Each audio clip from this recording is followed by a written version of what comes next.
Jerusalén, Israel, como colaborador directo del profesor Rubén Feuerstein y ha impartido cursos en varias universidades españolas y en la mayor parte de países de Latinoamérica. Actualmente es profesor del Centro Superior de Estudios Universitarios La Salle, Universidad Autónoma de Madrid, y se encuentra en Colombia por 2 años en la Universidad de La Salle en Bogotá, y por eso pudimos contar con su presencia hoy. Entonces, les presento al doctor Lorenzo Teber. Espero que ustedes sientan el mismo gozo y familiaridad que hemos sentido nosotros en estos 2 días de su presencia en el CDDIS. Y pues bienvenidos, doctor, les cedo la palabra.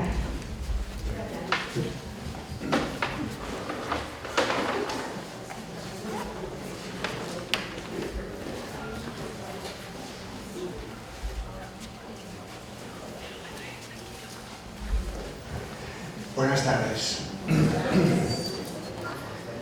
Pues para mí es un privilegio venir por segunda vez a esta prestigiosa universidad y sobre todo pues seguir contando con buenos amigos que hace años ya me encontré en Chile, una oportunidad especial, formación, y que ahora me han llamado a la puerta y por suerte me encuentro por un tiempo casi indefinido en la Universidad de La Salle de Bogotá. Entonces es un salto de puente aéreo desde Bogotá a Bucaramanga y siempre es una delicia venir por aquí porque, ante todo por el clima, no tanto por el acunarme esta madrugada a las 5 de la mañana, que he sentido que mi cama se movía por ahí inesperada, que yo estaba pensando, a ver si cae el 18, yo estaba en el cuarto, pues entonces puede ser que me alarme, pero mientras tanto me queda allí calentito. Así que es una delicia y sobre todo pues contar con la gratísima acogida y familiar casi de los amigos de esta casa, empezando por aquí, por Gabriel y por Miguel y por tantos otros. Bien, ante todo, deciros que, perdonaros, trato de tú porque me sale más espontáneamente. Soy español, creo que ya habéis entendido, y por lo tanto esta forma de trato, y al menos para mí es muy familiar, y sobre todo pues porque vengo como colega para compartiros una experiencia que para mí pues ha sido transformadora de mi visión de la educación, al mismo tiempo también a nivel profesional. Lamentablemente la vez anterior estuvimos aquí 2 días y medio, en esta ocasión son 2 horas y media, entonces hemos reducido aquí casi al 10% todo lo que teníamos que decir. De modo que va a ser esto como una especie de aperitivo, no puedo decirlo de otra manera, porque incluso ayer cuando estuvimos hablando con el equipo sobre el contenido y la fórmula, la metodología, pues les presenté lo que va a constituir en La Salle de Bogotá un diplomado de 100 horas o más, porque la idea fundamental es que este cambio educativo, si queréis, esta actualización pedagógica o esta búsqueda de cuál es la pedagogía del siglo XXI, pues tiene que tener mucho más profundidad y sobre todo que la intención, en este caso mía y del equipo del rectorado de la universidad, es formar al profesorado de la universidad con un tipo de psicopedagogía, o en este caso fundamentación, homogéneo a todos para que después se pueda proyectar en la didáctica específica de cada uno de los profesores. Cosa que no es fácil nunca que se haga un transfer, es decir, una aplicabilidad, si no se tiene una buena síntesis. Y la buena síntesis es algo más complejo que una charla. Por lo tanto, empiezo disculpándome porque sé positivamente que lo único que voy a poder hacer es una visión panorámica de lo que creo yo que es la educación y de lo que las pistas que yo veo en este nuevo paradigma que tiene que darnos sentido hoy a nuestra profesión de profesores, de educadores, en una sociedad pues, muy difícil de entender, porque esta mutación, este cambio que estamos experimentando hacia una sociedad totalmente incierta, a un mundo totalmente imprevisible, y sobre todo ante esta plétora impresionante de nuevas tecnologías y de cambio del mundo en todos los valores, pues daros esta visión pues es muy complejo en poco tiempo. Lo tengo experimentado en muchos años y sé que la revisión de los conceptos psicopedagógicos, antropológicos, filosóficos y demás, pues no es fácil. Y sobre todo, pues que la metodología en realidad debería ser una metodología dialógica, donde todos hablemos, o en este caso como equipo, sintonicemos, cada cual aporte su visión e incluso pues, discutamos, analicemos y al mismo tiempo consensuemos.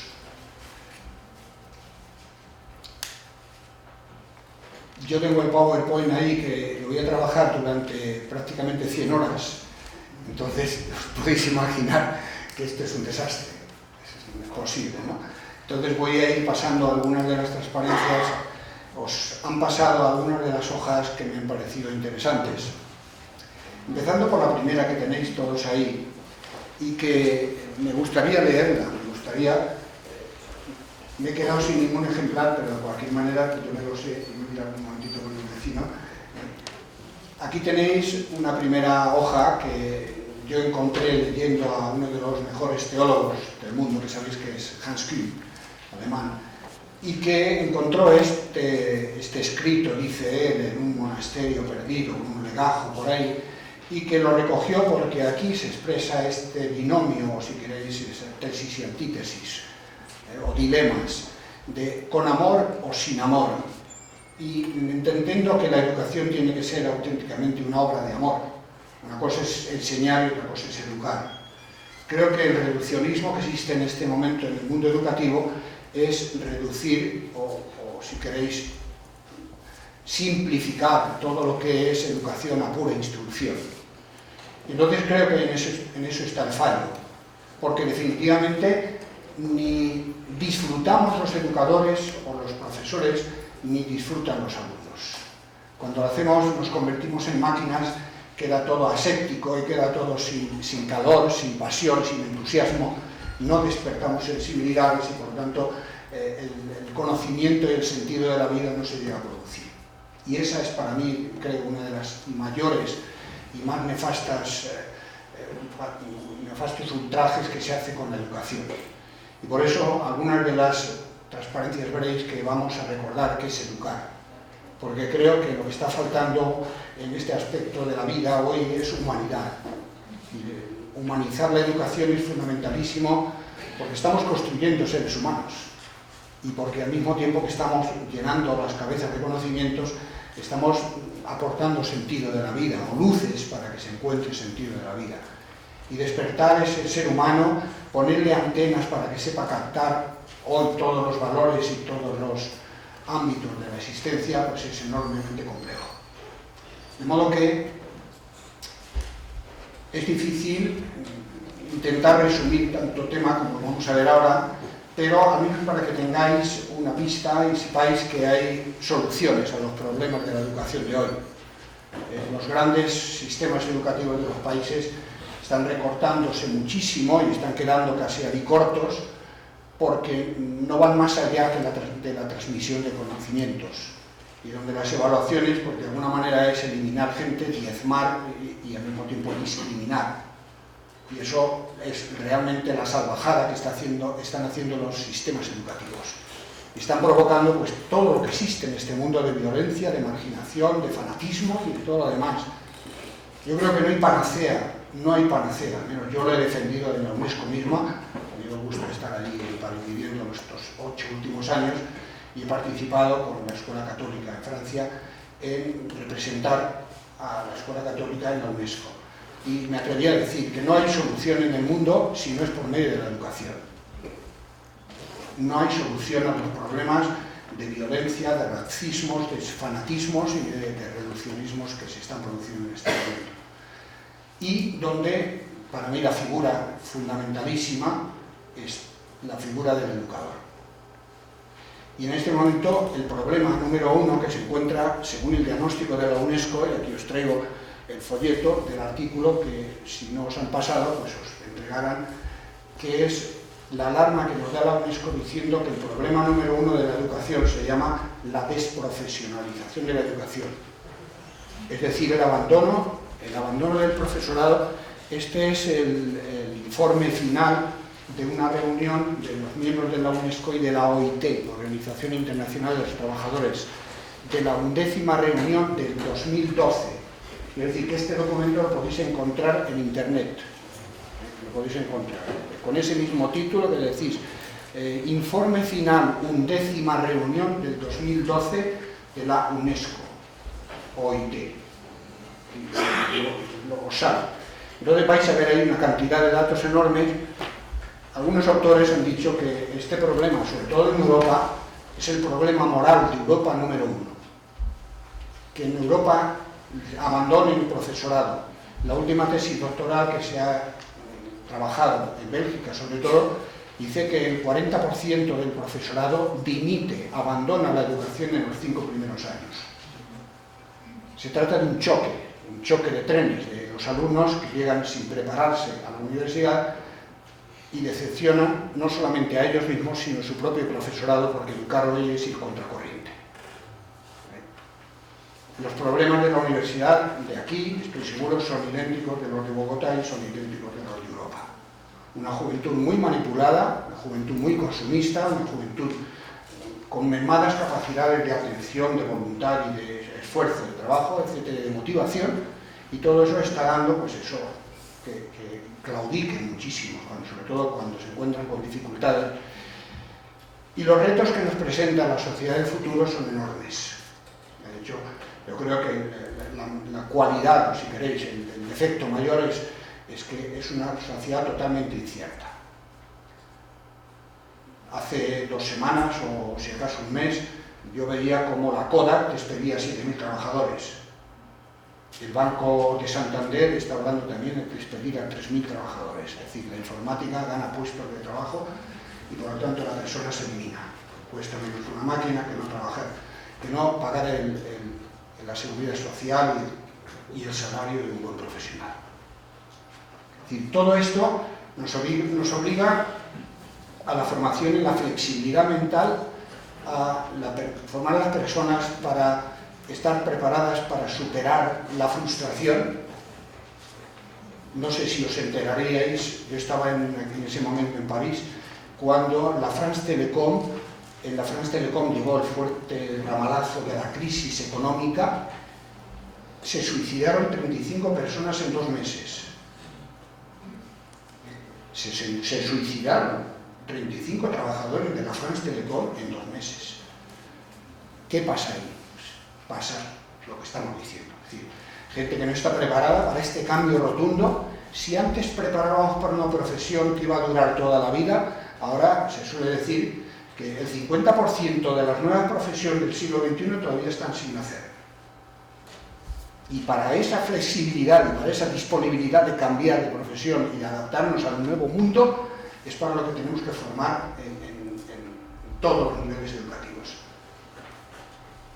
Porque cualquier profesión hoy es difícil que no cambie en un nivel o en otro de complejidad, de abstracción o de orden de responsabilidad. Por lo tanto, fijaos el rol que tenemos, la función o la responsabilidad que tenemos en este momento, y por eso se dice que el abandono del profesorado de los educadores sería el auténtico problema moral de una sociedad. Yo estoy asistiendo realmente emocionado con el tema de todo el plebiscito y todo lo que se está trabajando en este momento por la paz. En España lo hemos vivido con muchísima intensidad con el problema de ETA, como sabéis, y allí todavía no han depuesto las armas. ETA no se ha arrepentido. Ha habido algunos que han dicho no pertenecemos a ETA y nos apuntamos a los partidos políticos, y se han apuntado a un partido que se llama Bildu. Están en los ayuntamientos ya, funcionando. Tenemos que aceptar que la persona venga con todos los derechos una vez que públicamente se ha desdicho de muchas de las cosas, pero ahí queda todo el rastro de violencia que ha quedado y que queda todavía. Porque si entonces era Francia el refugio pecatorum de todos ellos, poco a poco Francia se dio cuenta que era justamente la custodia de los etarras españoles. Pero en fin, estoy asistiendo, digo, con muchísima emoción y viendo lo trascendente que puede ser este momento, sobre todo, pues, pero yo estoy viendo la enorme responsabilidad que tenemos en la educación, porque toda esa reintegración de todos los niños, jóvenes y mayores, que han vivido esa marginación y han vivido toda esa enorme tragedia en sus vidas, necesitan una auténtica catarsis de resiliencia y de autosuperación y de inclusión en una vida normal. Y eso se necesita profesionales que sepan hacer esos procesos. Que cuanto más traumasista previamente, más difícil es reconstruir a la persona. Y siempre hay que empezar por los aspectos positivos, nunca por los negativos, ¿eh? Que eso es la auténtica terapia, o la terapia en el ámbito clínico, ¿no? Bien, pues os invito a que veamos un momentito esto para que veáis los dilemas, porque si supongo que es nueva esta hoja entre nuestras manos, y os invito pues que empezando por el compañero que está aquí, que lea las dos primeras líneas, lo vais leyendo cada uno dos, y así sucesivamente, para que así sea una primera lectura de ver que efectivamente hay este dilema en la vida. Hacemos las cosas realmente con el alma. Hay un programa por ahí, Caracol, que dice acciones con alma, ¿no? O tareas con alma. Bueno, pues con alma. La educación se tiene que hacer con alma y con pasión, porque creo que es la tarea, junto con la paternidad y la maternidad, más sublime y más trascendente que existe en la vida del ser humano. Y eso lo sabemos todos. No descubrimos nada. Pero por eso creo que para mí las dos intenciones, objetivos fundamentales de este rato que pasamos juntos es, primero, golpearos un poquitito para ver la enorme trascendencia que tiene en nuestras vidas el ser educadores. Y en segundo lugar, tener la autoestima de decir que tenemos esa responsabilidad y depende muchísimo la sociedad del futuro de nuestro trabajo. Ambas cosas. Pues adelante. Las dos líneas seguidas y así cada uno. La obligación sin amor pone de mal humor. La obligación ejercida con amor hace persistente. La responsabilidad sin amor hace desconsiderado. La responsabilidad ejercida con amor hace cuidadoso. La justicia sin amor endurece. La justicia ejercida con amor hace fiable. La educación sin amor llena de contradicciones. La educación ejercida con amor hace paciente. La sagacidad sin amor hace pícaro. La sagacidad ejercida con amor hace comprensivo. La amabilidad sin amor hace hipócrita. La amabilidad ejercida con amor hace bondadoso. El orden sin amor hace meticuloso. El orden ejercido con amor hace magnánimo. La pericia sin amor hace altercador. La pericia ejercida con amor hace digno de confianza. El poder sin amor hace violento. El poder ejercido con amor hace servicial. El honor sin amor hace arrogante. El honor ejercido con amor hace modesto. La posesión sin amor hace codicioso. La posesión ejercida con amor hace dadivoso. La fe sin amor hace fanático. La fe ejercida con amor hace pacífico. Muy bien. Como veis, dilemas preciosos que creo que valen para cualquier ámbito. Vale para cualquier ámbito. Bien, ahora no voy a seguir. Bueno, valdría para un comentario, a lo mejor que alguna de esas matices pudiera suavizarse o, si queréis, subrayarse. Pero no es el tema propiamente, sino que he querido que fuera esa la primera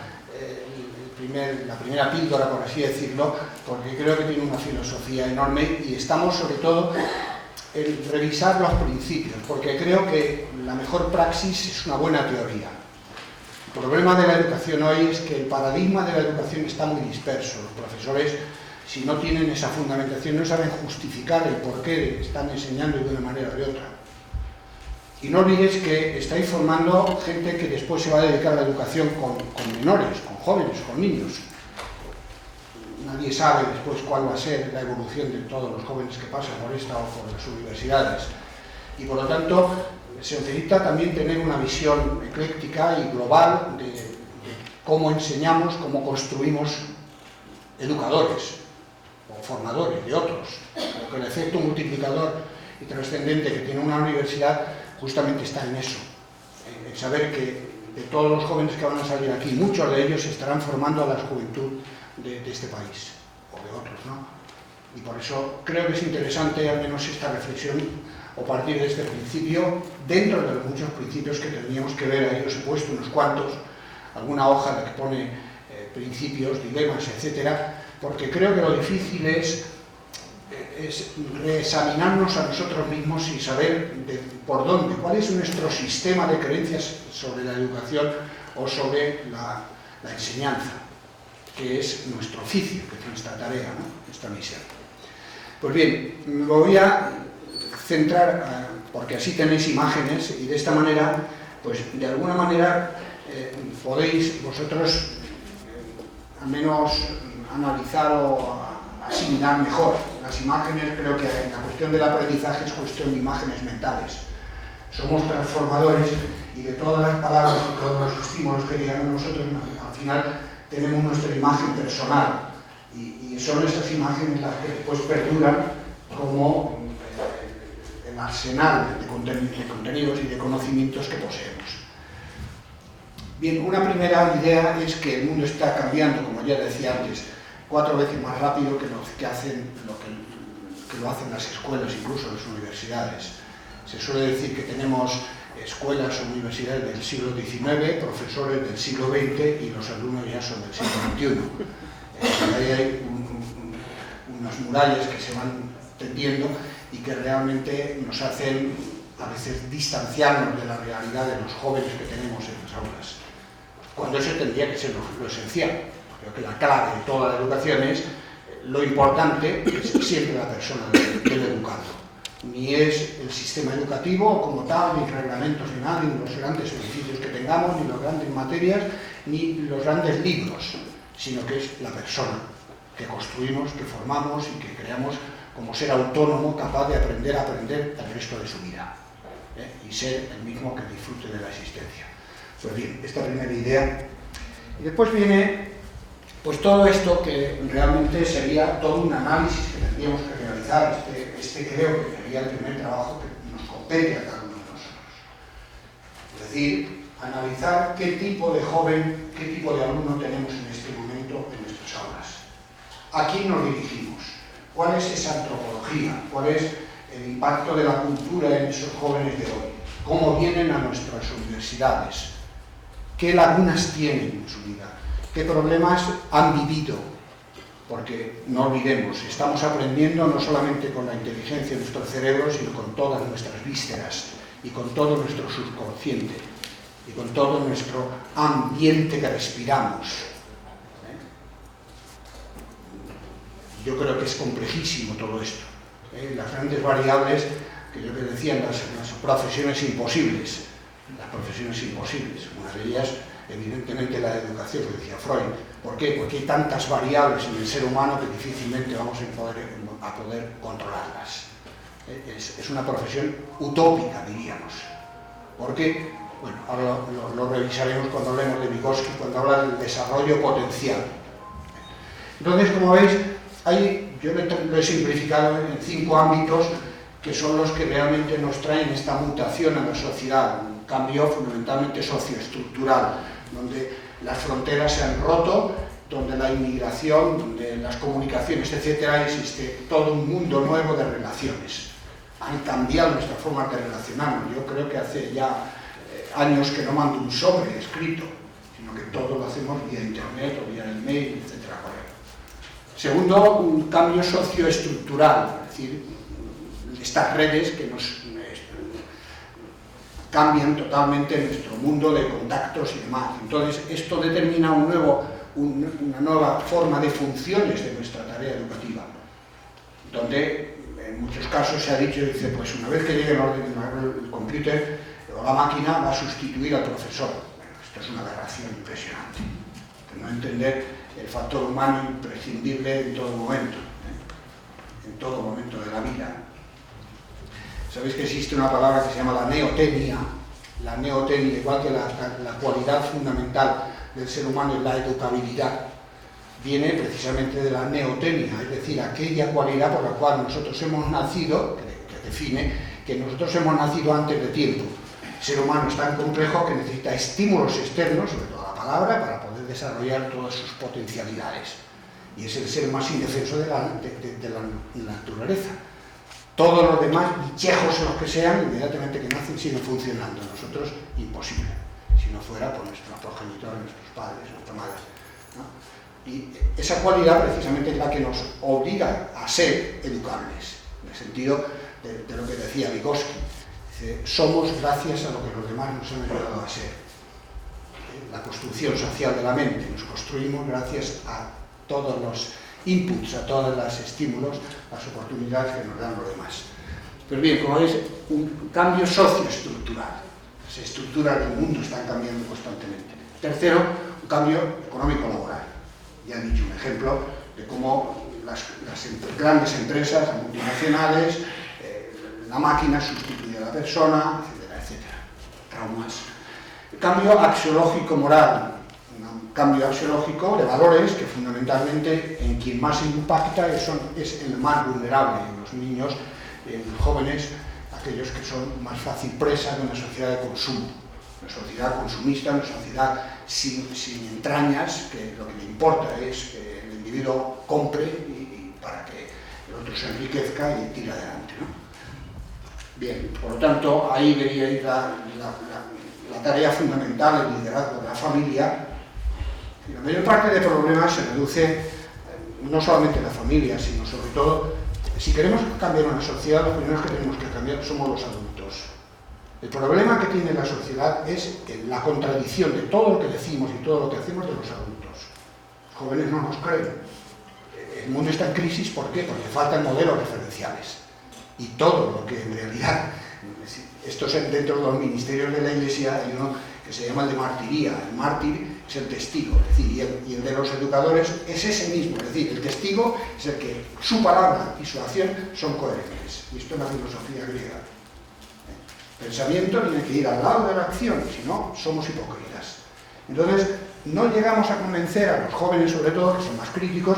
¿Por qué? Porque nuestro testimonio desdice la palabra que estamos pronunciando. Por lo tanto, querer revolucionar, si no es por el ejemplo de los adultos, que somos los únicos capaces de entender esto, y que ya tenemos suficiente edad y madurez para ello, pues difícilmente el valor axiológico pues puede funcionar. Los valores que pretendemos dar a la sociedad, si no lo ven reflejados en los adultos, con toda esta corruptela que hay en todo el mundo, empezando por mi país, sabéis el problema que tenemos ahora de constituir gobierno, que de manera, ¿por qué? Pues porque en la base de todo está siempre la excusa de la corrupción. Se han aprovechado, unos más, otros menos, unos están en la cárcel, otros están por ahí pavoneándose, pero mientras tanto, pues ese es el problema. Y por último, el cambio competencial, como decía, adaptarnos a una sociedad de cambio impresionante, de vértigo, rapidísimo, la velocidad de los cambios, y al mismo tiempo con todos los medios que nos han llegado de toda la historia de la cultura hasta este momento. Entonces, eso nos interpela a nosotros pues, de cara a todas las competencias que estamos formando hoy. Hoy para formar a los jóvenes, o formar a los estudiantes, tenemos que pensar en toda la variabilidad de competencias que tiene que tener una persona que trabaja en equipo, que trabaja en serie, que trabaja en una fábrica, que puede ser llamado a tener una responsabilidad, a dirigir a otros, etc. Y todo eso resulta, a la larga, la palabra que mejor puede definirnos es humanizador y un ser social, un ser responsable, un ser constructor de una nueva sociedad.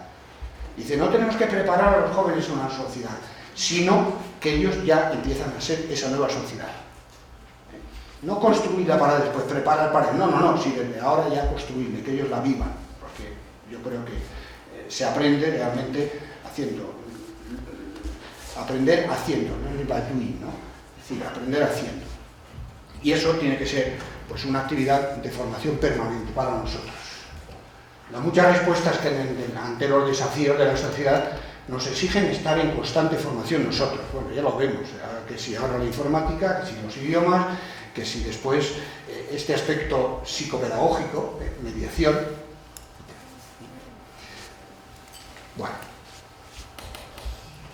Bueno, cuantas ideas que no me detengo, muchísimo menos, así para que no sea todo tan aburrido y pues pueda leer un chistecito por ahí, alguna frase con doble sentido que tiene esa, bueno, mientras tanto, pues eso. Y aquí viene el trípode del poder de Toffler, que nos dice que el mundo se mueve por estas tres variables importantísimas. Estas tres variables que son la primera y más esencial de todas, que es justamente la que trabajamos nosotros, el conocimiento. Claro, teníamos que ser todos expertos en construir el conocimiento. ¿Cómo construimos el conocimiento? Tengo muchas preguntas que normalmente cuando hacemos un curso pues me van viniendo lentamente. Una de ellas es, realmente